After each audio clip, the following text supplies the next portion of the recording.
Hello, brothers. My name is Doug Draper. I'm a 1992 graduate from the University of Kansas, and I'd like to welcome you to another episode of On the Banks. On the Banks is the only fraternity podcast where we meet brothers, share stories, and embrace our shared values.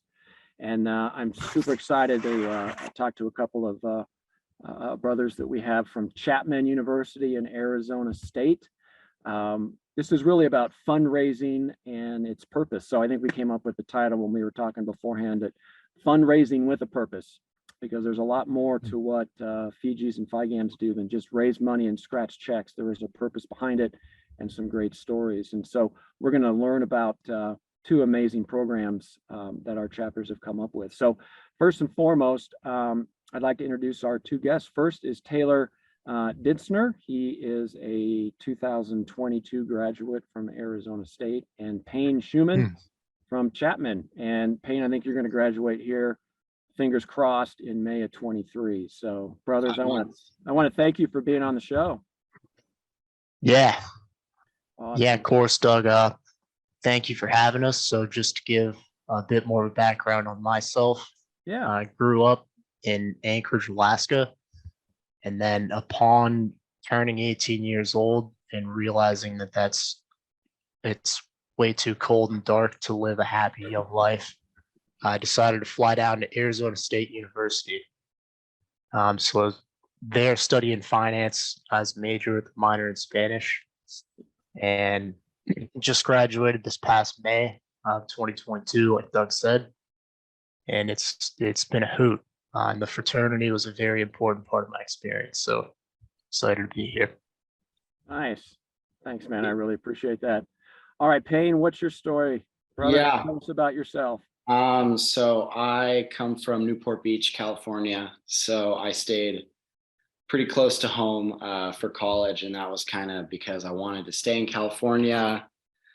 I really liked where I was, and I didn't think I was ready to, stray too far away from that. And funny story, I actually came to college with my high school best friend, Brandon True, who is also a fellow Fiji and was in my pledge class. So really kind of stayed close to home there. I'm studying business administration, hoping to graduate in 5 months. Pretty exciting stuff.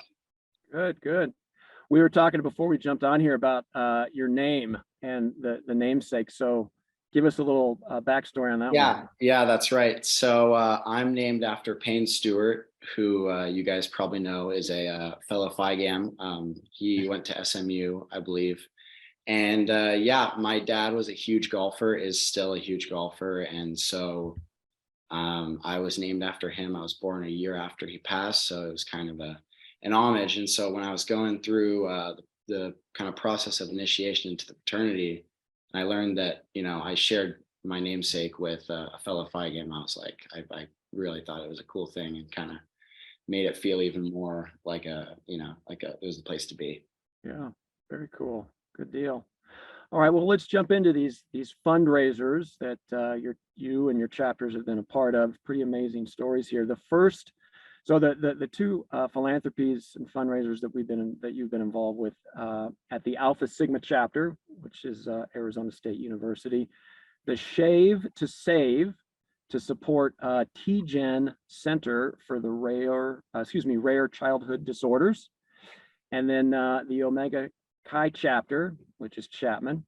There's a purple tie dinner that you participate in to support the Make-A-Wish Foundation of Orange County and the Inland Empire.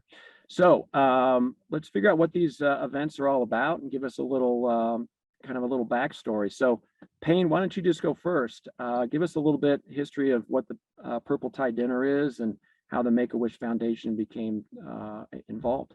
Yeah, so our event started in 2010, I've come to learn. And I think originally the brothers, our chapter was just kind of still forming at that point, but they chose Make-A-Wish kind of simply because it was something that they believed in and they wanted to support.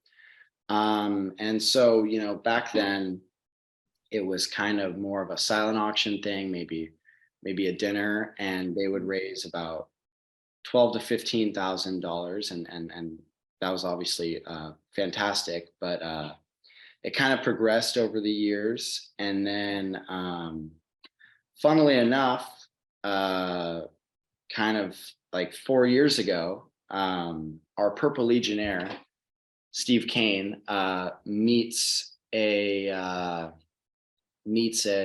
undergraduate brother's mom, Mrs. Kim Greenhall, who does fundraising for charities at Chapman University.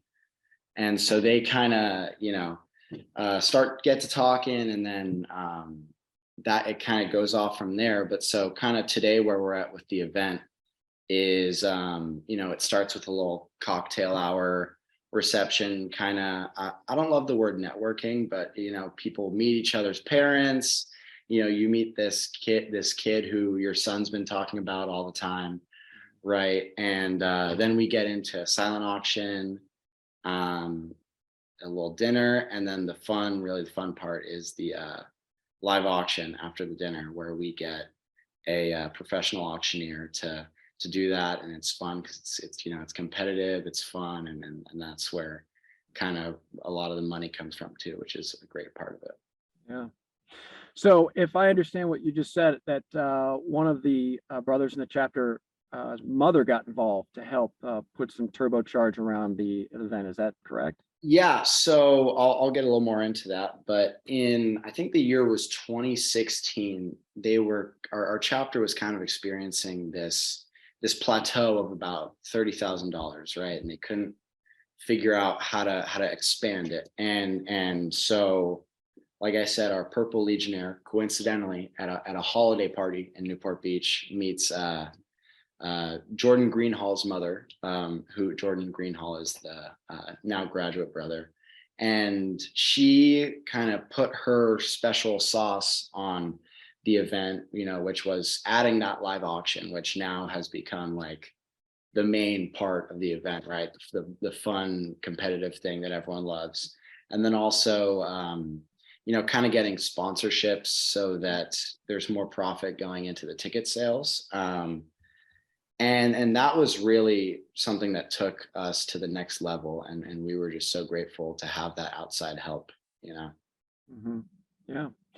Sometimes chapters are so focused on how can we do this ourselves, and they may not be aware of the resources around to help them really take events to the next level, whether it's fundraising or engagement or participation. So that's really cool to hear about that. Totally, I agree.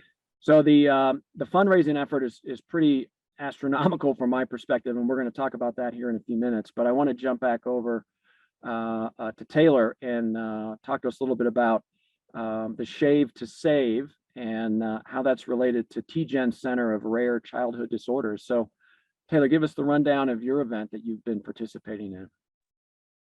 Yeah, of course. So it started back in August 2021. The event itself was on November 14th, 2021. So I was chapter president at the time, and I was talking to our Philanthropy chairman, Cameron Chu. And this was in August, so school was just starting up. We were making plans to the fraternity, having our first chapter meetings. Everything was super busy, but we hadn't figured out what we were going to do for a philanthropy event yet. So we were meeting on Zoom. He lived next to me, talking face to face, scrambling, just talking hours a day, a few times a week, trying to figure out what we were doing. And then eventually figured out that just Googling fraternity fundraising ideas wasn't going to get us to the answer. So we looked back at the chapter's history and started to talk to some graduate brothers. And the one conversation that I had that really kind of led to what the event became was with Dawson Ricketts. And he was the treasurer of the Alpha Sigma chapter in 2016.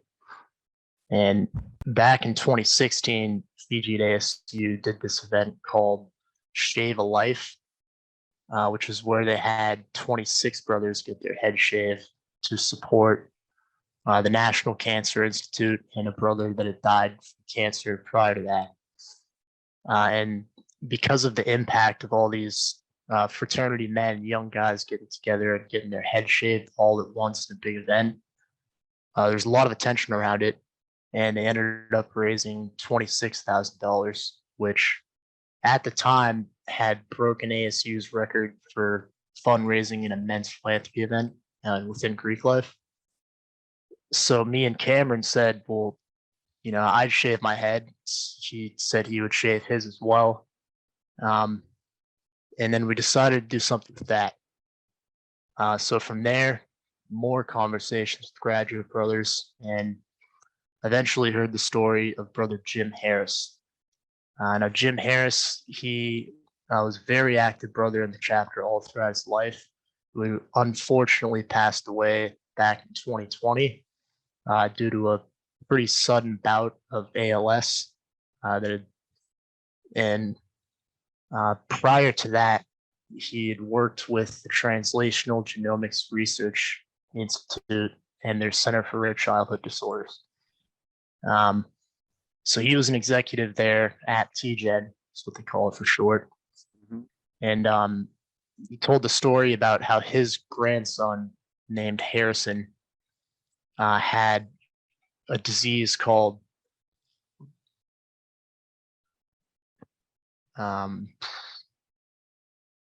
autosomal nocturnal frontal lobal epilepsy when he was 9 years old. And this was very debilitating on Harrison's life. He tried going to Phoenix Children's Hospital, some other places to get this, looked at or taken care of, get an opinion from the right doctor and medical support team to kind of give his family some answers on what was going on and how this condition was going to be treated and how he could live a somewhat normal life going forward. And so because Jim Harris had worked at TGen, he was in close contact with their particular branch, the Center for Rare Childhood Disorders. And they had found a doctor there that was able to help identify what was going on with Harrison and to go through treatment with their genomic research that made his life a lot more bearable. So anyways, me and Cameron had heard that story about Jim. We heard about Dawson in the 2016 ASU Fiji shaving their head. So we rebranded Shave a Life, decided to call it Shave to Save, and just put them together. And this is the first year the chapter had ever done it. Between August and November, there's a ton of work that went into it, a lot of commitment from the entire chapter. And eventually we ended up getting 47 brothers to shave their heads, all in a big ballroom, all at once. And the final number was about $63,500. And that was all donated directly to TGen Center for Rare Childhood Disorders, which Jim had a strong passion for. Yeah. The couple things on that story, Taylor, is that with the values of the fraternity, friendship, knowledge, service being one of them, and I know there is, not necessarily pressure, but to get out there and have our chapters give back. And you were struggling as a chapter to figure out what is meaningful and impactful here. And the cool thing that you said is that you went back in the history of the chapter to find something that was connected, that could, have the brothers rally around. So rather than just say, what can we do? Let's figure out something that's connected to the chapter, which I think really, it sounds like, really got the chapter engaged as a whole versus one or two philanthropy chairmen doing all the work. So that's really cool. And having that connection of where the funds went is pretty amazing. So certainly. Yeah. So Payne, tell us about, I know that black tie, we're going to switch back to you, right? So you got this cool auction. I think everybody's been to auctions and networking events, as you said, and everything else. But the money is impressive because I want you to talk about that. But more importantly, talk about some of the wishes that you were able to give over maybe the last 1 or 2 years and how the money really helped and was impactful. So talk about the total amount that you raised recently, and then give us a story or two of whose wishes you were able to grant. Yeah. So this past April, we were able to raise just above $92,000 for Make-A-Wish of Orange County and Inland Empire, which we were very, very proud and happy about. And actually, 1 month after the event, I myself and my partner who helped me, kind of oversee the event, we received an email from our, representative. She sent us a story of a boy, 5-year-old boy named Nathan, who lives in San Bernardino County, who dreams of being able to drive his own car, right? That's his love, right? And so he wished for what I guess are called a Power Wheels car, which are those, kind of life size to them cars that they can drive around in the street and on their driveways and stuff. And so he wanted his own for himself, and they got him his own G-Wagon replica Mercedes Power Wheels car with a personalized license plate, and a little Captain America helmet for him to wear when he rides it, because that's his favorite superhero. And they sent us some pictures of Nathan, and we showed that to the whole chapter, and that was just like an awesome thing to see the joy on his face, right? And just being able to see them have the opportunity to just have that joy of being a kid, right? And kind of get away from whatever life is throwing their way. So that was one recently that we were able to see, right after the event, which was awesome and kind of fuels our want to keep doing this, right? That's great. That's great. So talked about, and we can just go back and forth. There's no, neither one of you can jump in first or second, but, how does the chapter feel about the event? And, and how maybe were they impacted? Some great stories and some really touching impacts that you've had there, but talk about the chapter as a whole. Taylor, maybe we'll just go with you. Talk about that a little bit. Yeah. Yeah. So after the event itself, everyone was, super excited about what we did, and spirits were high in a lot of ways. About half the chapter had 2mm buzz cuts. So had some time to spend growing all that back. But yeah, overall, the morale was really high. People were proud of what we did. There were posts on social media. Everyone was reposting it, trying to get more attention on the event to celebrate it. And, it helped out in a lot of ways, socially, good standing with the school and community to let everyone know that, contrary to some stereotypes about fraternities, that we were capable of making a big impact. And that really felt good to a lot of the brothers. Yeah, that's great. Payne, what about you? How did the chapter feel about, everybody likes to raise the money and it's a good time that evening in the moment, but Yeah. there's, some impact. Talk about Chapman and how the brothers feel about the event. Yeah. So I think the first thing that like I've kind of seen this year is that, last year we were coming back from a 2-year hiatus because of COVID. Mm-hmm. And so a lot of brothers didn't even know about the event. It was before their time, right? And so this year I've been reached out to by 10, 20 something brothers wanting to, be involved in this year's setup of the event, right? I mean, everyone's involved in the night, and we get a decent amount of people helping set up and donating items, but really too many people for me to even really use to help out with the event this year, which I thought was really cool. And kind of secondly, right after the event, I think it was about a month or two after, myself and 6 other brothers volunteered at another Make-A-Wish event, not directly related to Chapman or anything like that, but it's just cool that we've built that relationship with the organization, and that they know that we're excited, and we have the energy and the want to help them with their mission to make these kids' lives better. Yeah. Yeah, that's I'm really glad that you had made mention of that, Payne, because service is so important in an organization and really in life, to be honest with you. You know, it's important that we go out and raise money, but just to raise money, scratch a check and say thank you, the impact and the really way you grow as a brother or a good member of society is that service component. And what you just described, in the sense that people got involved again when fundraising wasn't connected and the fraternity wasn't connected, speaks to the impact that that event is having with the brothers, which is exactly what the fraternity is trying to do. As over my shoulder, it says building courageous leaders. So, yeah.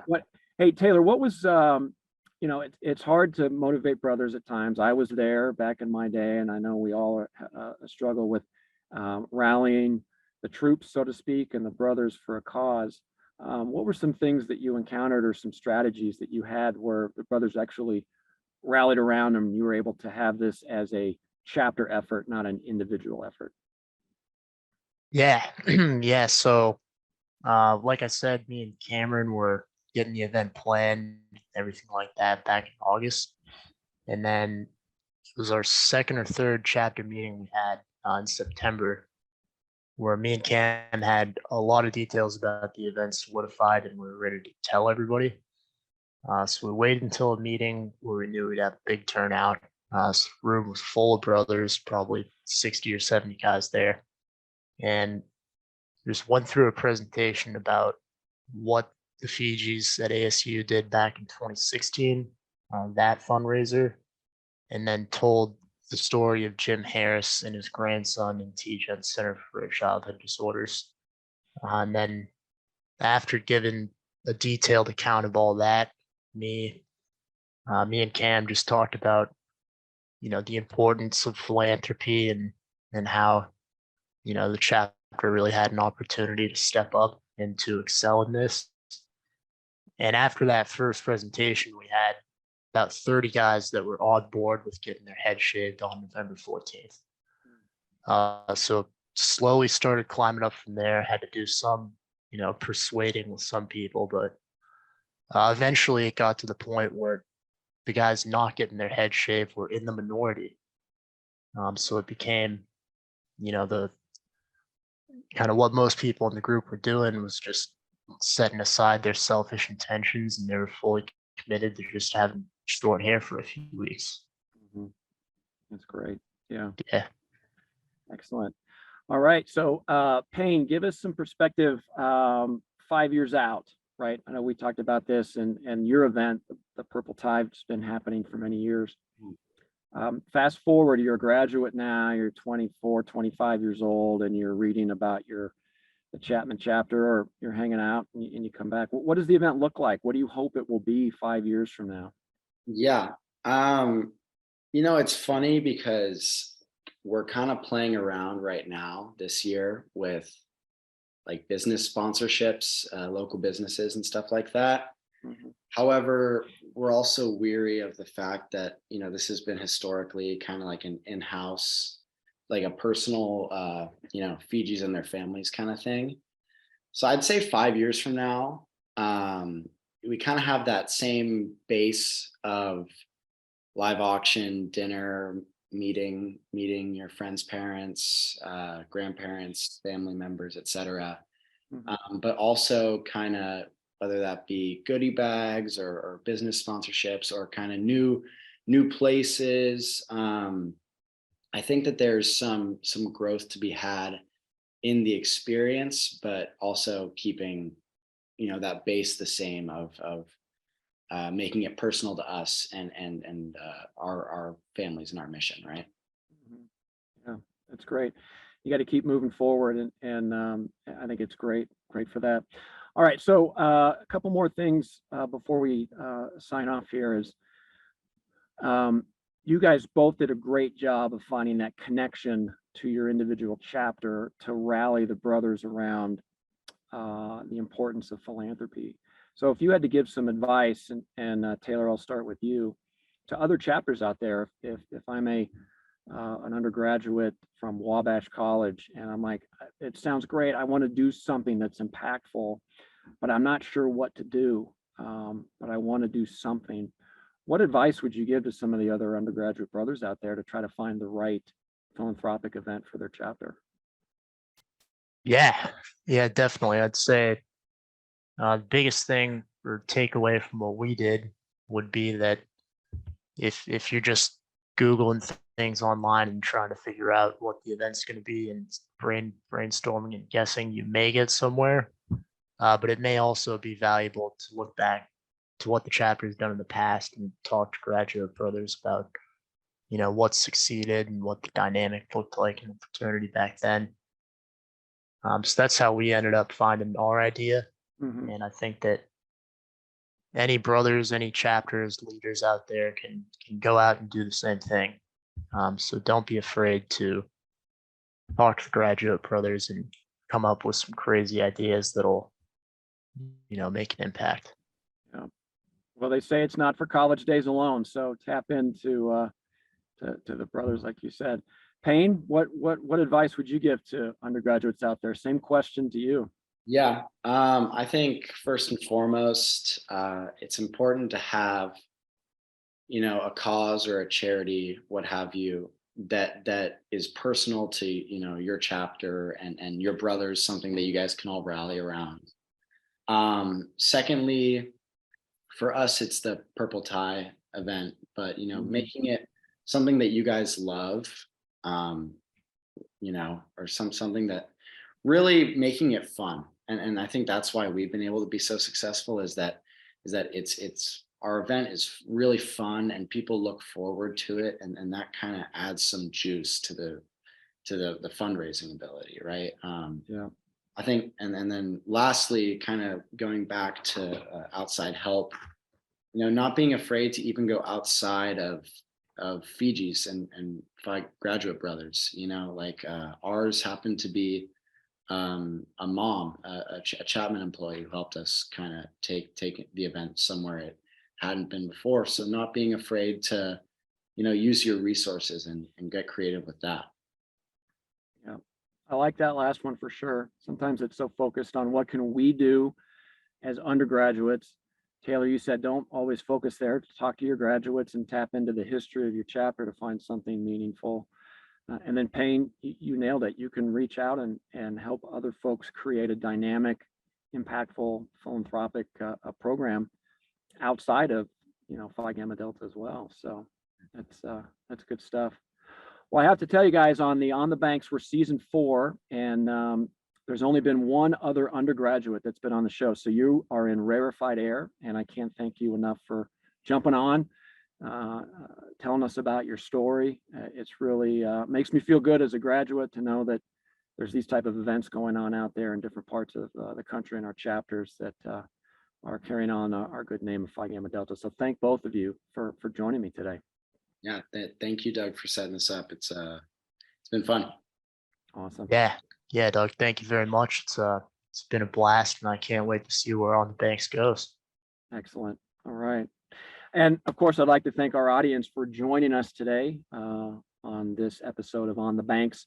We look forward to seeing everybody again next time. We're going to meet more new brothers. We're going to share some amazing stories and live the values of our fraternity. And until then, I just want everybody to know that I'm mighty proud to be a Fiji, and thank you for listening and watching. Take care.